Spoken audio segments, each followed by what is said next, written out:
जय जगन्नाथ सुप्रभात दर्शक बंधु आपण मानकु केएस ओडिया न्यूज चैनल को स्वागत जनाउची। आज 25 नवेम्बर मंगलवार चलंतु देखिनबा आजिकार टॉप 20 न्यूज गुडिक कोन रहिछि।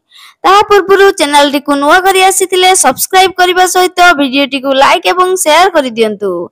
तेबे चलंतु देखिनबा आजिकार प्रथम अपडेट रे कोन रहिछि। आजिकार प्रथम अपडेट रे रहिछि एनिके आवास हिताधिकारी को मागणा रे मिलिबो बाली। प्रधानमंत्री आवास योजना एवं अन्य सरकारी गृह योजनार हिताधिकारी माने किपरि सुरुखुरुरे निजर घर निर्माण करि परिबे सेतिलागी राज्य सरकार मागणारे सेमानंकु बाली जोगाई देबाकू निष्पत्ति नैथिबार रविवार राजस्व मंत्री सुरेश पुजारी सूचना दैछंती। बालीर मूल्य नियंत्रण करबा सह बाली माफिया कार्यकलापकू रोकिबा पई राज्य सरकार बालीर सर्वाधिक विक्रय मूल्य मध्य लागू करिसंती। जहा अधीन रे बालीघाट लीजधारी माने सरकारी निर्धारित मूल्य ही विक्रय करिवे। जदि केही व्यक्ति निर्धारित मूल्य रु अधिक दर रे बाली विक्रय करुथिबे तेबे सेमाने कड़ा कार्यानुष्ठान रे सम्मुखीन हेबे बोली बाली खनि मंत्री विभूति भूषण जेना चेतावनी दैछंती। परवर्ती अपडेट रहिछि होमगार्ड नियुक्ति प्रक्रिया को संपूर्ण स्वच्छ रखिबा पई भद्रक पुलिस पक्षरु दृढ़ प्रतिश्रुति दिया जायछि। भद्रक पुलिस यह स्पष्ट करुछि जे होमगार्ड नियुक्ति केवल सरकारी एवं विभागर नियम अनुसार संपूर्ण स्वच्छता सहित करा जिवो। एने social media X ray post करी भद्रक पुलिस पक्षरु लेखा जायछि जे कोनोसी दलाल चयन प्रक्रिया को प्रभावित करि परिबे नहीं। एही संदर्भ काहाकू भी टंका दियंतु नहीं। यह एक प्रकार ठकई एवं दंडनीय अपराध बोली जिला पुलिस पक्षरु सूचना दिया जायछि। जे भी चाकरी करिया पई नारे टंका मागंती तेबे तुरंत निकटस्थ थाना किंबा हेल्पलाइन नंबर को जणाइबा प्रार्थी को निवेदन करा जायछि। एने जिला पुलिस पक्षरु हेल्पलाइन नंबर गुडी को जारी करा जायछि। फोन नंबर हैला 9438916370 9437018644 एवं अन्य एक नंबर होइछि 9438916604 एही नंबर रे जणाइबा को कुहा जायछि। परवर्ती अपडेट रहिछि कांग्रेस रो 26 नवेम्बर संविधान बंचाओ 14 नवेम्बर कांग्रेस रो दिल्ली चलो डाकरा। आसंता 26 तारिख बुधवार देशव्यापी संविधान बंचाओ कार्यक्रम हेउछि। एही क्रम रे ओडिसा रो समस्त जिल्ला रे से दिन डीसीसी मानक पक्षरु प्रभात फेरी आलोचना चक्र वक्तृता एवं प्रबंध प्रतियोगिता खेलकूद साधारण सभा आदि आयोजन जरिया रे व्यापक जन सचेतनता सृष्टि करा जिवो बोली कुहा जाउछि। आसंता डिसेंबर मासरे दुईटी कार्यक्रम घोषित होईछि। 6 तारिख आंबेडकर को तिरोधान दिवस पालित हेबाकू थिबा बेले 14 तारिख दिल्ली रो रामलीला मैदान रे एक विशाल समावेश आयोजित हेबो। भोट चोरी विरुद्ध रे दस्तगस्त अभियान रो देशर कोटी कोटी लोकन को भाग नैतिबारु सेदिन विभिन्न राज्य रो आसी उक्त मैदान रे लक्ष्य ठोळ होबा कुतिबा बेले धार्य करा जायछि। उक्त कार्यक्रम रे केवल ओडिसा रो 5000 लोक भाग नेबाकू जिबे बोली बीसीसी सभापति श्री दास कहिसंती। परवर्ती अपडेट रहिछि बंडाघाटी रे आवास निर्माण पई राति रे गां गां बुली सचेतन करूचंती ब्लॉक प्रशासन। आदिम जनजाति पई एबे आवास चिंता सरकारक आवास योजना रे बढुनी काम घर करबाकू मनु नाहंती बंडा जनजाति। मालकानगिरी जिला खैरपुट ब्लॉक बंडाघाटी रे आवास गृह करबाकू हिताधिकारी माने दिन रे रहउनांती घरे राति रे पहुंची सचेतनता करूची ब्लॉक रो प्रशासनिक दल। परवर्ती अपडेट रहिछि धामनगर ब्लॉक रे प्रधानमंत्री आवास इनकम्प्लीट। भद्रक जिल्लार धामनगर ब्लॉक रे प्रधानमंत्री आवास योजना अधीन रे दिया जाइथिबा 1755 टी आवास असंपूर्ण रहितिबा खबर रे चर्चा तीव्र होईछि। आसंता डिसेंबर केंद्र सरकारक नूतन आवास आसीबा पूर्वरु एही अपरिणत घर ब्लॉक पई मुंडबिंदा समस्या सृष्टि करि पारे बोली प्रशासन आशंका करूछि। परवर्ती अपडेट रहिछि सुबर्णपुर जिल्लार बिनिकाब ब्लॉक अंतर्गत सेलिरी पंचायत रो तुलुंडीबाली झारपड़ा रे 24 कोटी भूमिहीन परिवार को जिलापाल को साक्षात करी रहिबा पई जमी खंडिए लेखाए जोगाई देबाकू दाबी पत्र प्रदान करी गुहारी करिथिले। खूब शीघ्र एही गां को परिदर्शन करिबाकू ओ एसबु समस्यार समाधान करिया पई जिलापाल डॉक्टर नूपराज साहू ए निरीह गरीब आदिवासी परिवार को प्रतिश्रुति देबा परे ए लोक माने आश्वस्ति अनुभव करिथिले। ଜିଲ୍ଲାପାଳ ମଧ୍ୟ ତାଙ୍କ କଥା ରଖି ଆଜି ନିଜେ ଉକ୍ତ ଗ୍ରାମକୁ ପରିଦର୍ଶନ କରି ସେମାନଙ୍କ ସହ ମିଶି ବାସ୍ତବ ଚିତ୍ର ପରଖିଥିଲେ। ପରବର୍ତ୍ତୀ ଅପଡେଟ୍ ରହିଛି ସୁଭଦ୍ରା ଯୋଜନାର ଚତୁର୍ଥ କିସ୍ତି ମହିଳା ଦିବସ ବା ମାର୍ଚ୍ଚ ମାସ 8 ତାରିଖରେ ମିଳିବାକୁ ଯାଉଛି। ଯେଉଁମାନଙ୍କର 21 ବର୍ଷ ହେଇଗଲାଣି ସେମାନେ ନଭେମ୍ବର 30 ସୁଦ୍ଧା ଆପ୍ଲାଏ କରିଦିଅନ୍ତୁ। ସୁଭଦ୍ରାର 2ଟି କିସ୍ତି ବା 10,000 ଟଙ୍କା ଲେଖାଏଁ ମିଳିବ। ଆଉ ଯେଉଁମାନେ ସୁଭଦ୍ରାର ଗୋଟିଏ ବା 2ଟି କିସ୍ତି ପାଇନାହାନ୍ତି ସେମାନଙ୍କୁ ସୁଭଦ୍ରା ୱେବସାଇଟରେ ଅଭିଯୋଗ କରିବାକୁ ପରାମର୍ଶ ଦିଆଯାଉଛି। ପରବର୍ତ୍ତୀ ଅପଡେଟ୍ ରହିଛି ଗର୍ଭବତୀ ମହିଳାମାନେ ପାଇବେ 11,000 ଟଙ୍କା। ସରକାରଙ୍କ ଏହି ଯୋଜନା ସିଧାସଳଖ ଆକାଉଣ୍ଟକୁ ଆସିଯିବ ବୋଲି କୁହାଯାଉଛି। ତେବେ ଚାଲନ୍ତୁ ଜାଣିନେବା ପ୍ରଧାନମନ୍ତ୍ରୀ ମାତୃବନ୍ଦନା ଯୋଜନା କ'ଣ। ପ୍ରଧାନମନ୍ତ୍ରୀ ମାତୃବନ୍ଦନା ଯୋଜନା ଗର୍ଭବତୀ ଏବଂ ସ୍ତନ୍ୟପାନକାରୀ ମହିଳାମାନଙ୍କ ପାଇଁ ଏକ ପ୍ରମୁଖ କେନ୍ଦ୍ର ସରକାରଙ୍କ ଯୋଜନା। ଏହାର ଉଦ୍ଦେଶ୍ୟ ହେଉଛି ଗର୍ଭାବସ୍ଥା ଏବଂ ପ୍ରସବ ସମୟରେ ଆର୍ଥିକ ସହାୟତା ପ୍ରଦାନ କରି ମହିଳାମାନଙ୍କର ସ୍ୱାସ୍ଥ୍ୟ ପୁଷ୍ଟିସାର ଏବଂ ଯତ୍ନକୁ ସୁଦୃଢ଼ କରିବା, ଯାହାଦ୍ୱାରା ମା ଏବଂ ଶିଶୁ ଉଭୟଙ୍କ ସ୍ୱାସ୍ଥ୍ୟ ସୁନିଶ୍ଚିତ ହୋଇପାରିବ। ଏହି ଯୋଜନା ଅଧୀନରେ ସିଧାସଳଖ ଲାଭ ହସ୍ତାନ୍ତର ମାଧ୍ୟମରେ ମହିଳାମାନଙ୍କ ବ୍ୟାଙ୍କ ଆକାଉଣ୍ଟକୁ ସିଧାସଳଖ ପାଣ୍ଠି ସ୍ଥାନାନ୍ତର କରାଯାଏ। କିଏ 11,000 ଟଙ୍କା ପାଇବେ? ଏହି ଯୋଜନା ଅଧୀନରେ ରାଶି 2ଟି ଭାଗରେ ବିଭାଗ କରାଯାଇଛି। ପ୍ରଥମ ସନ୍ତାନ ପାଇଁ 5,000 ଟଙ୍କା।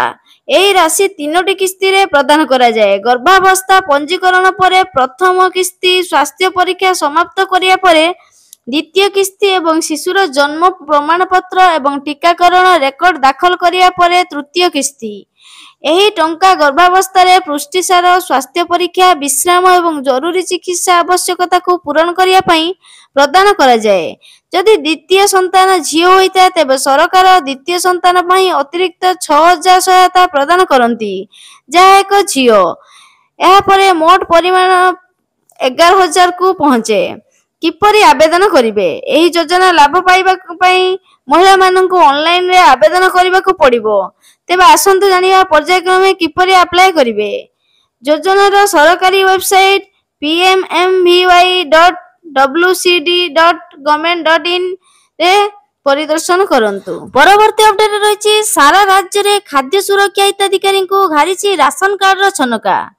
KYC ଯାଞ୍ଚ କରିବା ଓ ସରକାରୀ ନଥିପତ୍ରରେ ଅଯୋଗ୍ୟ ମନେ ହେଉଥିବା ପ୍ରାୟ 10 ଲକ୍ଷ ହିତାଧିକାରୀଙ୍କୁ କାଟିବା ପାଇଁ ସରକାରୀ ଅଧିକାରୀମାନେ ଘର ଘର ବୁଲିବା ଆରମ୍ଭ କରିଦେଇଛନ୍ତି।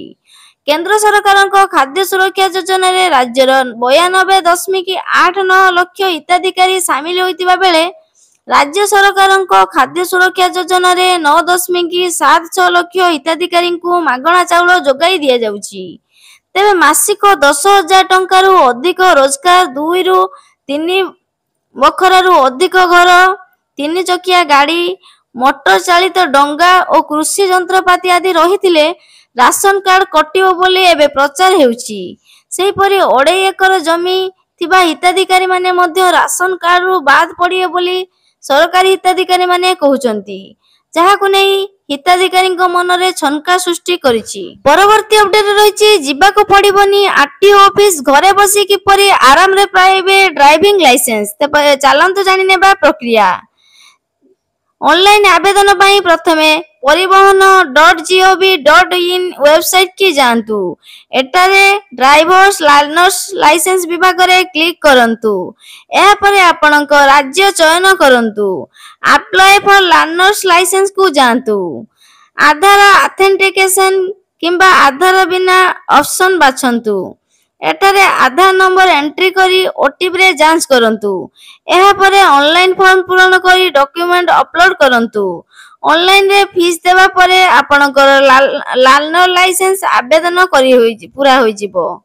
ଏହାପରେ ଆପଣଙ୍କୁ ଏକ ଅନଲାଇନ ପରୀକ୍ଷା ଦେବାକୁ ପଡ଼ିବ।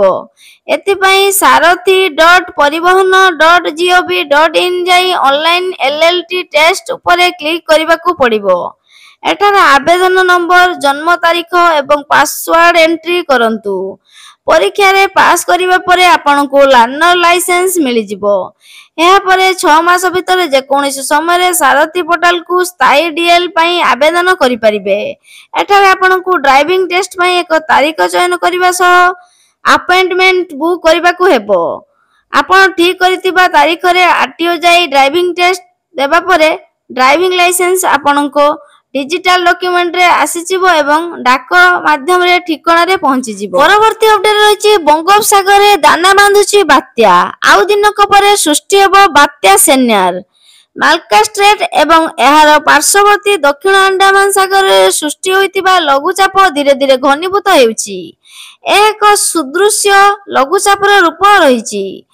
आज अवपातर रूप नेब अधिक घनीभूत होई दिनक परे अर्थात 26 तारिख रे सृष्टि हेबो बात्या। बात्या सृष्टि हेबा नै आईएमडी रो आकलन आसी सारिछि। बात्या सृष्टि हेले एहार नाम रहिबो सेन्यार। एहार गतिपथ नै एपर्यंत सठिक आकलन हेइनी। 26 तारिख 27 तारिख आडको गतिपथ सृष्टि हेबो बोली आईएमडी कहिछि। ओडिशा विपद मुक्त अछि कि नाही ताहा स्पष्ट होई नाही।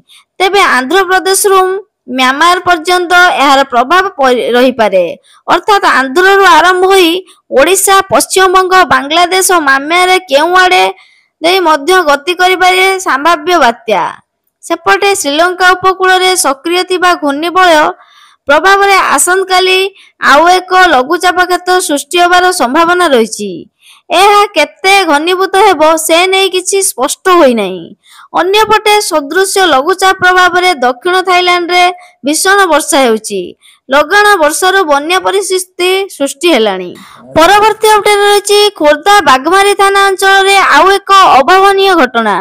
जने छात्री संदेहजनक मृत्यु। बागमारी थाना ओस्तपुर गां दे जाइथिबा खोर्धा बांकी मुख्य रास्ता कड़रू तांको मुर्मूष अवस्था रे उद्धार करी खोर्धा मेडिकल को पठाइथिले स्थानीय लोक। डाक्टर तांको मृत बोली घोषणा करिथिले। मिलिथिबा सूचना अनुसार मृत युवतीଙ୍କ घर कटक जिला बांकी अंचल रे। से सुनाखोला स्थित एक घरोई सिटी स्कूल रे पढुथिले। गतकाली ठारू से घर को जिबाको कही कॉलेज रु आसीथिले किंतु घर को जाई नथिले। आज हठात तांको मुर्मूष अवस्था रे रास्ता कड़रू उद्धार करा जाइथिला। एठारू केमिति आसिले से नै किछि सठिक सूचना नाही। तेबे जने युवक तांको बाइक रे आनी रास्ता कड़ रे पकाई देई पळाइतिबा स्थानीय लोकଙ୍କ ମଧ୍ୟରେ चर्चा हेउछि। ए घटना रे बाघमारी पुलिस तदंत करुछि। परवर्ती अपडेट रहिछि भारत को फेरिबो पाकिस्तान रो सिंध प्रदेश। प्रतिरक्षा मंत्री राजनाथ सिंह को बड़ बयान। राजनाथ को मंतव्य पाकिस्तान रे बड़ धरणर प्रतिक्रिया सृष्टि करबाकू जाउछि। से कहिसंती जे आज सिंधु भारत रो अंश नहेले मध्य एही अंचल रे भारत रो सभ्यतागत ऐतिह्य सह गभीर भावे जड़ित। 1947 पूर्वरु अविभक्त भारत रो अंश थिबा सिंधु विभाजन परे पाकिस्तान को चली जाइथिला किंतु भविष्यत रे आ पुणी भारत को आसी पारे। जहा कि आज का टॉप न्यूज़ गुडी थिला। जदि आपण माननको वीडियो टी भलो लागि तबे लाइक शेयर एंड सब्सक्राइब कर दियंतु। Thank you. जय जगन्नाथ।